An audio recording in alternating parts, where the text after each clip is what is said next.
Bangla medium ধারাবাহিকের নতুন পর্বে দেখা যায় অমৃতার ছেলেকে নিজের কোলে টেনে নিল ইন্দিরা। কৃষ কিন্তু আর কান্নাকাটি করে না, সবাই মিলে তাকে মজার মজার কথা বলে। কৃষ বলে ঠিক আছে, আর কাঁদবে না। ওদিকে অনন্যা কিন্তু অর্কের কাছে বারবার জানতে চায় অমৃতা নামে কাউকে সে চেনে কিনা। অর্ক বলে না, আমি জানি না, তবে যদি জানার দরকার হয় তাহলে সোহনাদিকে ফোন করতে পারো।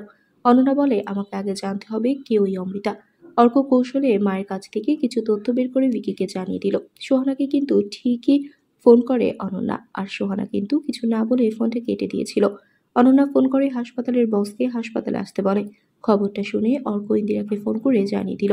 ইন্দিরা কিন্তু ভিকি ও কৃষকে নিয়ে তাড়াতাড়ি হাসপাতালে আসছে, কিন্তু অনন্যা ততক্ষণে হাসপাতালের বসকে নিয়ে আসে, সাথে অমৃতাকে অন্য হাসপাতালে নিয়ে যাওয়ার কাগজ। ততক্ষণে ভিকি ও ইন্দিরা চলে এসেছে। অর্কের সাথে দেখা হলে তাদের মধ্যে কথা হয়, কিন্তু বেডে এসে সবাই জানতে পারে অর্পিতাকে নিয়ে চলে যায় অনন্যা। তারপর এক জায়গায় ফোন করে অনন্যা জানতে পারে কে এই অমৃতা, আর ভিকির সাথে কি সম্পর্ক ছিল। এদিকে সবাই মিলে ডঙ্কে তুললে তিনি জানিয়ে দিলেন কিভাবে অনন্যা এসে নিয়ে গেছে অমৃতাকে। তাহলে কি করবে এবার ভিকি ও ইন্দিরা? বন্ধুরা, তোমাদের কি মনে হয়?